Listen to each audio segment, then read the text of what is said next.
the 9th day of January in the year 1945. The waters of Lingayen Gulf are heavy with smoke and salt. Waves carry the steel prows of hundreds of American landing craft toward the shores of Luzon Island. Engines roar, cannons thunder. The largest amphibious assault of the Pacific War has begun. Yet, beyond the clash of metal and fire, another weapon descends from the sky. Thin sheets of paper, fluttering like pale cherry blossoms, drift down upon Japanese soldiers. They are not bullets, not bombs, but words. Words designed to pierce the heart more deeply than shrapnel, words meant to split loyalty, honor, and obedience. Could these fragile leaflets scattered by the wind prove more decisive than shells in shaping the fate of an empire? Stay with us, because this is not just another story of World War II. This is a story of survival, justice, and the power of the human spirit. As the assault craft cut through the surf, the 6th Army of the United States under Lieutenant General Walter Kruger prepared to storm ashore. More than 175,000 men, supported by battleships and cruisers, advanced toward Luzon. Their objective was nothing less than the liberation of the Philippine Islands. Waiting inland, across the Central Plain, stood the 14th Area Army of Japan under General Tomoyuki Yamashita, the famed Tiger of Malaya. He had fortified ridges, valleys, and towns, swearing to resist until the last breath of his soldiers. But the American plan went beyond steel and gunpowder. From the sky above Luzon, American aircraft dropped thousands of leaflets printed in Japanese script. They bore accusations, insults, and questions meant to shake the very foundation of the Bushido code. From hidden radio transmitters and mobile loudspeakers, voices in fluent Japanese mocked Yamashita, demanding why he had not performed ritual suicide to atone for his failures. The battlefield of Luzon was thus not only a struggle of armies, but a clash of minds and hearts. The United States sought to fracture the will of 287,000 defenders, to break the myth of honor that bound them. And in foxholes and jungle clearings, young men like Captain Hiroshi Tanaka of the 23rd Infantry Division would soon learn that war could be fought not only with rifles and grenades, but also with words carried on the wind. The sun rose slowly over Luzon on that January morning, casting a pale light upon the mountains and the wide valleys that stretched toward the sea.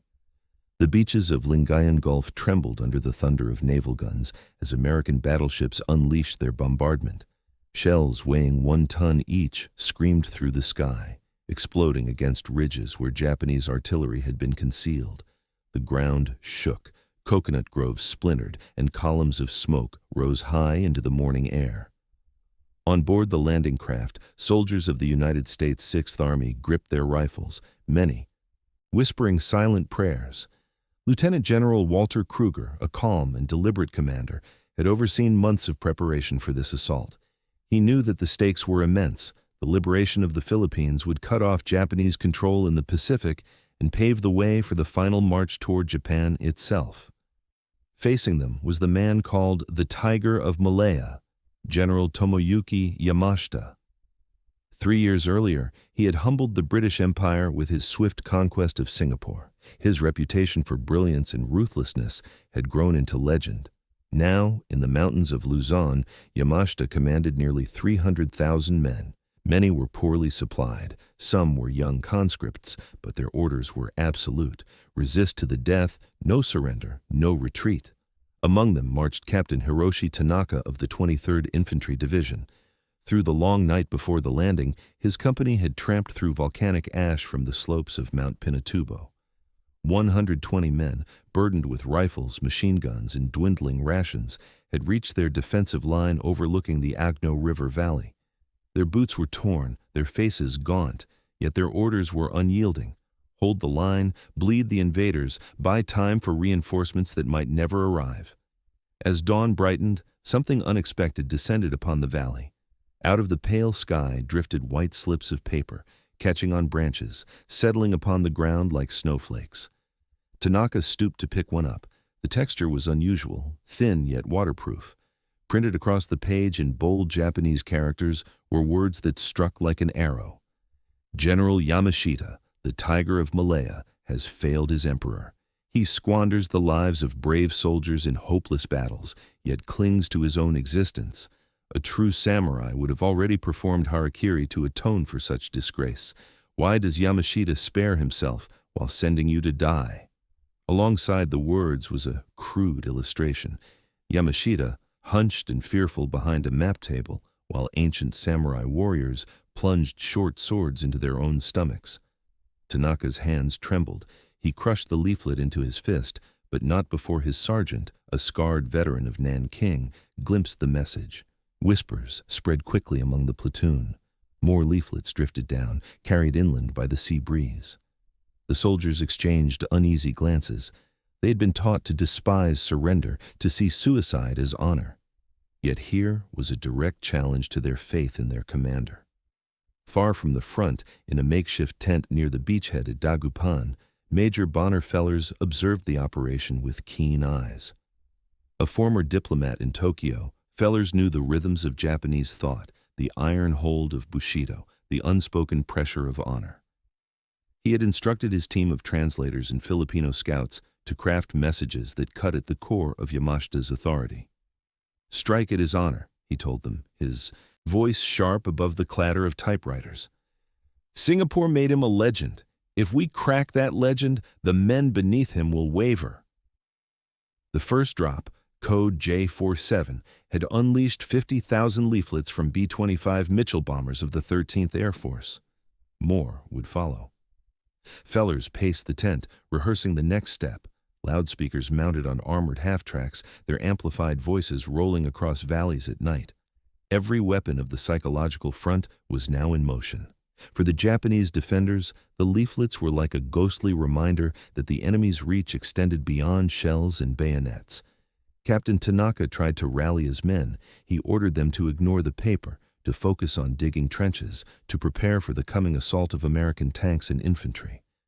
But he could not erase the image from his own mind. His general, the legendary Yamashita, mocked as a coward, accused of betraying the samurai code. By midday, the roar of engines filled the valley. The ground trembled as American Sherman tanks of the 37th Infantry Division rumbled forward, their 75mm guns blasting coconut groves to pieces. Japanese soldiers crouched in spider holes, clutching their Arisaka rifles, conserving their 6.5mm ammunition until the enemy drew close. Tanaka gave the command. "Hold fire until 200 meters." The clash of steel and fire raged across Luzon. Yet above the smoke and thunder, another battle had begun, a battle of words, symbols, and honor. The first leaflets had taken root in the minds of weary soldiers, and as the campaign unfolded, the silent drift of paper would prove as deadly as the roar of artillery. The wind carried more than the smell of cordite and burning oil. It carried rumors. Soldiers crouching in muddy foxholes passed the leaflets hand to hand. Some scoffed, laughing bitterly, calling it American trickery. Yet others stared at the caricatures silent, their eyes clouded. Private Kenji, only 19 years old, tucked one leaflet inside his tunic. Hunger gnawed at his belly. For weeks his unit had lived on half rations of rice and dried fish. Now this scrap of paper spoke of American prisoner camps offering warm meals, medicine, even cigarettes. He did not believe it fully, but the thought lingered. Captain Tanaka noticed the unease. He barked at his men, ordering them to destroy the papers. Still, he could not erase the image etched in his mind, Yamashita's face, drawn as a trembling coward behind a map table. The general's legend had carried Tanaka through years of war. Singapore was proof of Yamashita's genius. To imagine him mocked, to picture him dishonored, was unsettling in ways no artillery barrage had ever been. Meanwhile, at the American command post, Major Bonner Fellers studied intercepted radio traffic. Reports from Japanese units revealed a growing sense of desperation. Supplies were scarce, communication lines were strained. The Nori psychological campaign, he knew, had to amplify that desperation. He instructed his translators to lace the next wave of messages with references to ancient Bushido texts. "Make them hear their ancestors' voices," he said. "Make them ask why their general has not obeyed the same code." The beach itself told a story of scale. Wave after wave of American troops poured ashore. Tanks rolled from landing craft. Engineers laid steel mats across the sand for trucks and artillery to move inland. The sheer mass of men and machines seemed unstoppable. Yet the Americans understood that brute force alone would come at a terrible cost. Every Japanese soldier who surrendered rather than fought to the death meant fewer casualties, fewer letters home marked with sorrow. In the hills above the valley, Japanese officers gathered in a dugout. They debated whether to punish any soldier found carrying a leaflet. One major argued that possession must be treated as treason. Another, older and more weary, warned that such severity might only fuel despair. In the end, they ordered that leaflets be burned on sight. Fires flickered along the ridgeline that night, white papers curling into ash. But fire could not erase the words already read, the doubts already sown. The following dawn, as the artillery thunder resumed, more leaflets rained from the sky. They floated across rice paddies and rivers, into trenches and caves. This second wave, marked J-52, struck harder. Your general hides in Baguio, feasting while you starve. He orders your death, yet refuses his own blade. Surrender and live to rebuild Japan. The message was clear, merciless, impossible to ignore. Captain Tanaka clenched his rifle tighter. He told himself he would fight, he would obey. Yet deep inside he wondered, if even one man believed the leaflets, if even one deserted, could the rest hold firm? The first cracks had appeared, and in war, cracks could spread until the strongest wall collapsed. By the evening of the first day, the clash of arms had settled into a grim rhythm. American troops pushed inland from the beaches, their Sherman tanks grinding forward under the cover of artillery. Japanese defenders struck back with ambushes, sniper fire, and the occasional desperate charge. Yet, for every bullet fired, thousands of leaflets fell from the skies. Major Bonner Fellers called it Operation Loud Voice. From a forward post near Dagupan, he oversaw presses churning out paper day and night. Leaflets carried different codes, J47, J52, J68, each tailored to exploit the psychological fractures of the Japanese army. Some attacked Yamashita's honor directly, demanding why he had not taken the short sword. Others contrasted the starvation in Japanese trenches with the hot meals and medical care promised in American prisoner camps. A few even included photographs of captured Japanese officers eating alongside American counterparts, the caption reading, "To serve the Emperor in peace is true loyalty." The messages were carefully calibrated. Fellers had with him a team of military intelligence service linguists, many of them second-generation Japanese Americans, or Nisei. They knew the subtle turns of phrase that could sting, the cultural references that could wound. One of them, Sergeant Roy Matsumoto, had once studied kabuki theater. He wove into the radio scripts imagery of masks and betrayal, of a once proud warrior losing his role. The broadcasts, booming from half-tracks mounted with 500-watt loudspeakers, echoed across valleys at night. "Attention, soldiers of Yamashita," the voice cried in flawless Japanese. "Your tiger has lost his claws. Manila burns because of his folly. Bushido demands his harakiri. Why should you die while he lives?" Between announcements, the loudspeakers played Japanese folk songs, melodies of home that drifted into the trenches, stirring memories of villages and families far away. The effect was unsettling. Japanese soldiers, already weakened by hunger and disease, now found themselves unable to sleep. The relentless loop of broadcasts echoed every 15 minutes, a voice they could not silence. At Cabarruan Hills, where a battalion of the 2nd Mobile Infantry Division had fortified caves with 75mm guns, the Americans parked a half-track within 800 meters. For 2 days, the loudspeaker blared, "Yamashita has forsaken you. Surrender honors your family more than death in a forgotten cave." On the third day, 120 men stumbled out, white cloths tied to their rifles. Captain Hiroshi Tanaka tried to hold his company together. Yet by mid-January, he could see the fraying edges.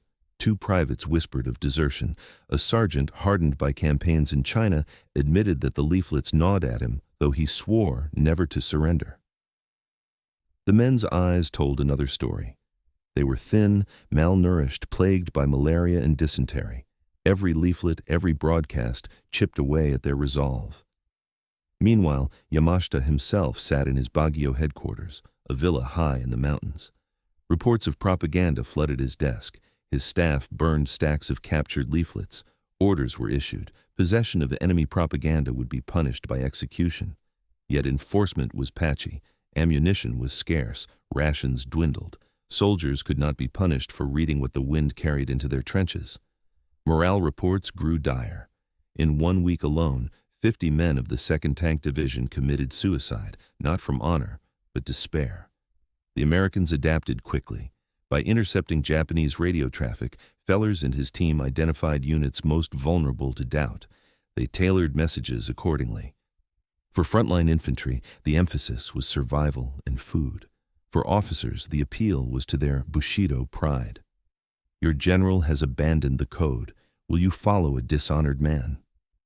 For conscripts, the promise of seeing home again was repeated again and again. Technology amplified the campaign. From San Francisco, broadcasts in Japanese were transmitted via Saipan, relayed across the Pacific on 50,000-watt transmitters. Even in the foothills of the Sierra Madre, Tanaka's men picked up faint voices on scavenged radios. Japanese soldiers, your leaders lie. Yamashita hides while you suffer. Prisoners receive rice, medicine, and letters from home. Though Tanaka smashed one such radio in rage, he could not smash the doubt that had taken hold. The statistics told the story. By February, American interrogators at prisoner camps recorded a sharp rise in surrenders. 40% of captives admitted that the leaflets influenced their decision. Others spoke of the broadcasts, of the haunting folk songs and mocking voices. By the time Manila fell on February 3rd, thousands of Japanese soldiers had laid down their arms. For the first time in the Pacific War, surrender had spread not as isolated acts, but as a growing tide. To the Americans, it was proof that words could save lives. Each leaflet spares a bullet, Fellers wrote in his memo to General Douglas MacArthur. Printing cost mere pennies, dropping them required no risk compared to combat sorties, yet their yield was real. 4,200 direct surrenders, tens of thousands more weakened in resolve. For men like Captain Tanaka, the campaign was a torment. He had vowed to fight for the emperor. He had sworn never to surrender. Yet by March, his company had dwindled to fewer than 50 men, disease and desertion thinning their ranks. At dawn one morning, he awoke to find 5 rifles abandoned, white cloths tied to their barrels. His men had slipped away in the night. Tanaka's struggle mirrored that of Yamashita's army itself. The general refused to take his own life, focusing instead on prolonging resistance through guerrilla tactics. But his iron reputation had cracked. The Americans had struck at his most vulnerable point, the faith of his men. And once that faith eroded, no fortress, no trench, no sword could hold back defeat. By the closing days of January, the valleys of Luzon had become graveyards of steel. The twisted carcasses of tanks smoldered beside shattered coconut trees. American artillery thundered ceaselessly, while Sherman tanks rolled through villages reduced to rubble.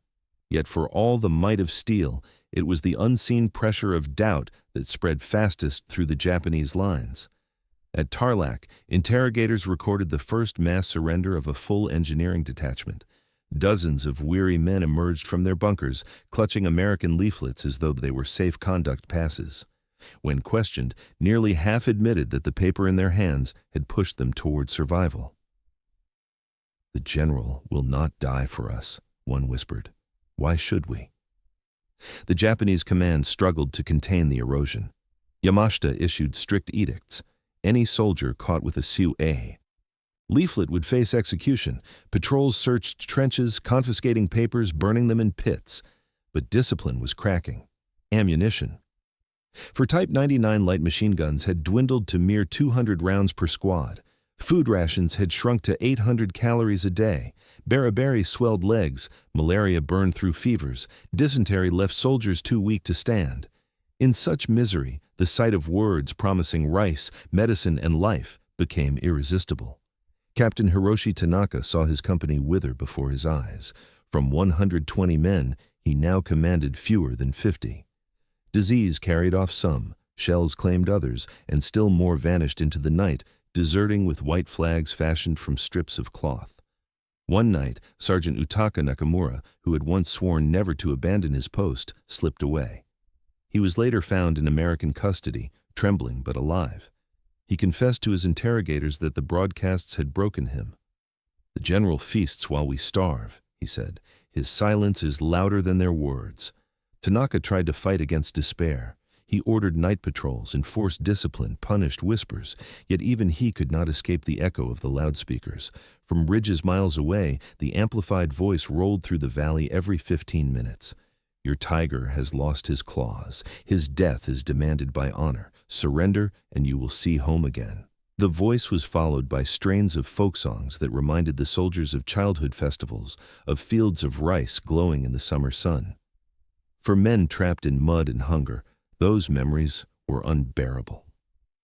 By mid-February, Yamashita's reports confirmed the worst. Desertion rates had reached 5% in the Shobu Group, his largest formation of 150,000 men. Entire companies melted away.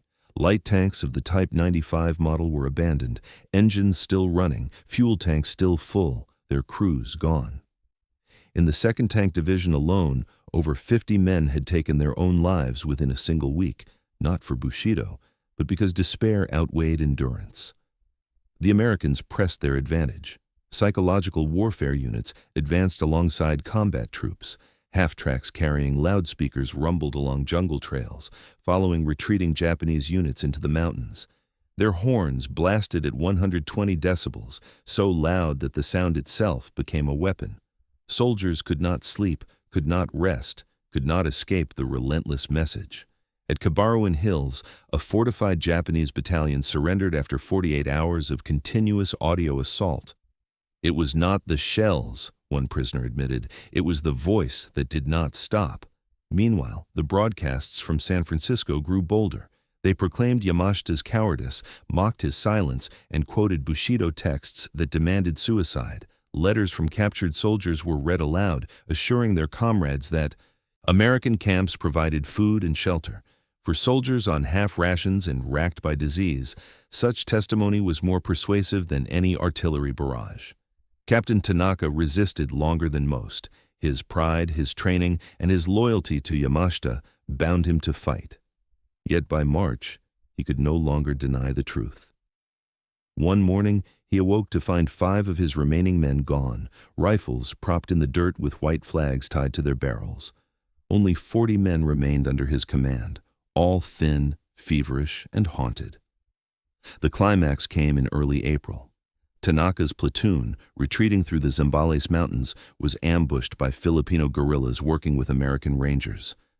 Cornered in a ravine, with no hope of relief, Tanaka clutched his Arisaka rifle.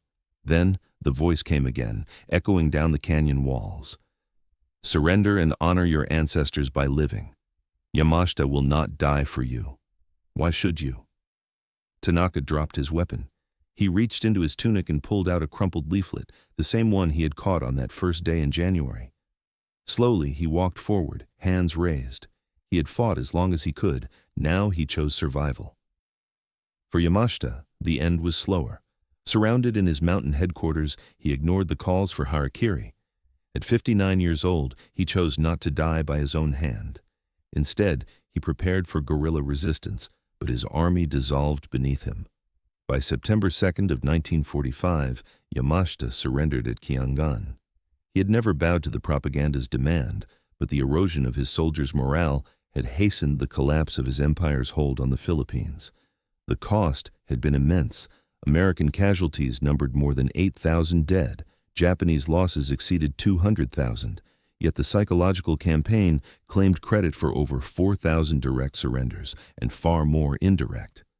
In the words of Major Fellers, each leaflet saves lives on both sides. It is not mass capitulation, but cracks in the monolith. The Japanese army on Luzon was unraveling not in a single collapse, but in a slow corrosion of will. Each week brought new signs of weakness. Prisoners streamed into American lines in small groups, some still clutching the very leaflets that had lured them. Interrogations revealed a haunting pattern.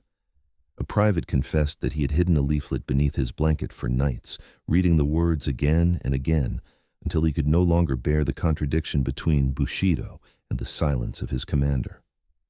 Another admitted that the folk songs played from American loudspeakers had reminded him of his mother's voice in Kyoto, and he realized he wanted to live to hear her again.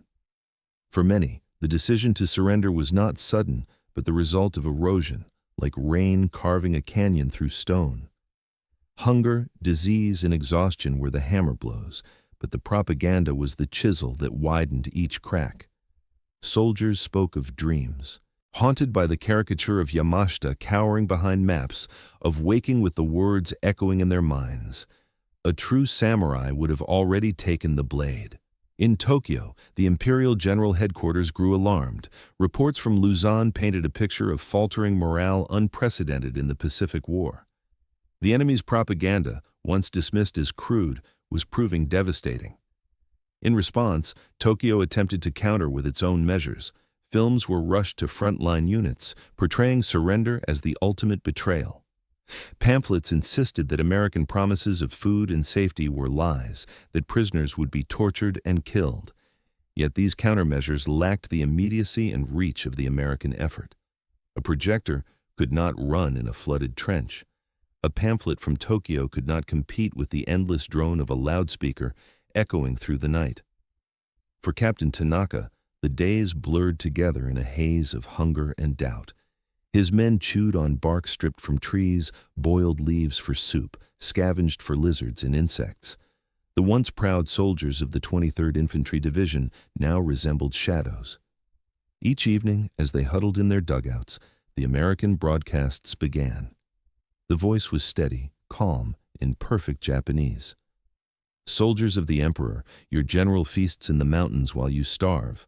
Why does he not lead you in the samurai way? Why must you die while he lives? The men shifted uneasily, the words gnawing at them.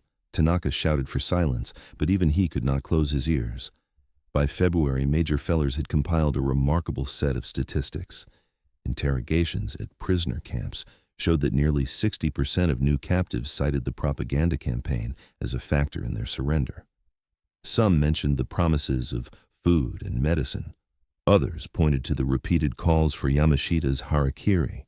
Still others confessed that they no longer believed the emperor's cause could be won. It is not mass capitulation, Fellers wrote in his report to General MacArthur, but it is a breach in the stone wall, and every breach, however small, saves American lives. The Americans refined their methods with precision. Each new wave of leaflets was tested and adjusted. Some carried bold headlines demanding Yamashita's death. Others were subtler, appealing to a soldier's longing for family. Live for your children, serve the emperor by rebuilding Japan. Photographs of surrendered Japanese officers dining with Americans were particularly effective. If our officers eat, one prisoner explained, then why should we starve? In March, the cracks became chasms. At Kabaruan Hills, where caves bristled with artillery, the psychological barrage reached a crescendo. Loudspeakers mounted on half-tracks blared day and night, alternating between taunts and folk songs. The decibel levels were so high that the sound became a physical torment, rattling tin helmets, shaking the walls of caves. After 2 sleepless nights, more than 120 men emerged with white flags. One officer admitted, "We could have endured shells. But the voice, it never stopped. It was inside our heads." Back in Baguio, Yamashita read reports of these surrenders with stony silence. He knew his men were suffering. He knew that morale was slipping, but he refused to take his own life. "My duty is not to die," he told his aides, "but to resist as long as possible." Yet his refusal only deepened the irony exploited by American propaganda. Every day he lived, while his soldiers perished, the message of hypocrisy rang louder. Tanaka clung to his sense of duty. He still ordered attacks when possible, still fired his rifle into the smoke of advancing Shermans.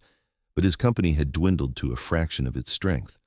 When he looked into the eyes of his men, he saw not zeal, but emptiness. Fever glazed their faces, their uniforms hung loose over skeletal frames. One night, as he checked the perimeter, he found rifles stacked against a tree, white flags tied to the barrels. 5 men had slipped away, their courage stolen not by shells, but by words carried on the wind. The climax came in April. Trapped in a ravine by Filipino guerrillas and American Rangers, Tanaka and his last platoon faced annihilation. The loudspeaker boomed again, echoing through the canyon. "Surrender and honor your ancestors by living. Your general has abandoned the code. Why should you follow him into death?" The men wavered.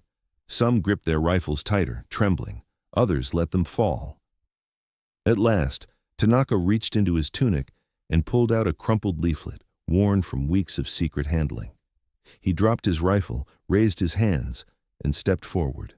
His war was over. By the time Yamashita surrendered on the 2nd day of September in the year 1945, the damage had been done. His army had not collapsed in a single decisive battle, but had bled away through desertion, surrender, and despair.